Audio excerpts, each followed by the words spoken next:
ବାହୁଡ଼ା ଯାତ୍ରାରେ ବିଳମ୍ବ।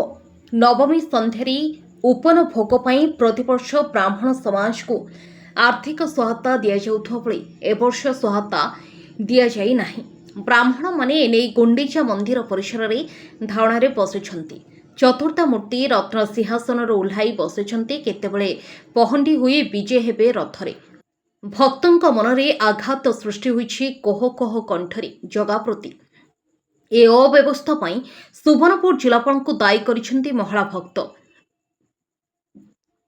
ବ୍ରାହ୍ମଣ ସମାଜକୁ ପ୍ରତିବର୍ଷ ଉପନ ଭୋଗ ପାଇଁ ପ୍ରଶାସନ ସହାୟତା ପାଇଥାନ୍ତି, ମାତ୍ର ଏବର୍ଷ ଏହି ଅବହେଳା ପାଇଁ ଦେବୋତ୍ତର ବିଭାଗୀୟ ଅଧିକାରୀ ଉପଜିଲ୍ଲାପାଳଙ୍କ ସମେତ ସିଧା ଜିଲ୍ଲାପାଳଙ୍କୁ ଦାୟୀ କରିଛନ୍ତି। କେତେବେଳୁ ଆସିକି ଅଛନ୍ ଆଉ କେମିତି ସବୁଥର କେତେ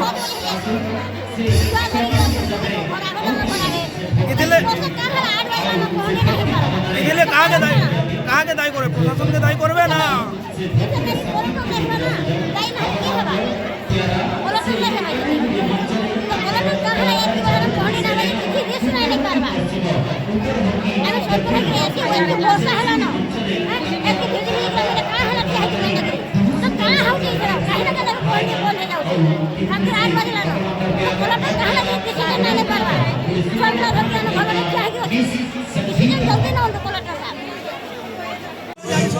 आज हूँ पवित्र बाहुड़ा यात्रा जगन्नाथंकर जी पहंडिया सेवाए गुड़ाघाटार ब्राह्मण बजार ब्राह्मण समस्त गुंडीचा मंदिर एकत्रित होन महाप्रभु को पहंडी करके नेबार लगी कि देवोत्तर विभाग तार कौन प्रकार दायित्व नाइन।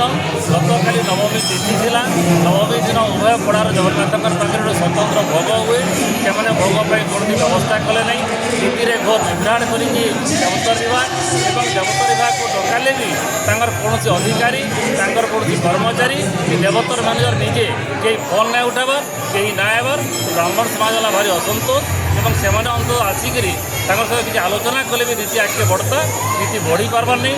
महाप्रभु बेस होचन ब्राह्मण रेडी होचन देवोत्तर विभाग अपारगता और असहयोग लगी बर्तमान गुंडीचा मंडप राति 8टा बजे गला पहंडी आरंभ होनी इतने संपूर्ण भाव में देवोत्तर अधिकारी दायी देवोत्तर मैनेजर दायी और देवोत्तर विभाग दायी।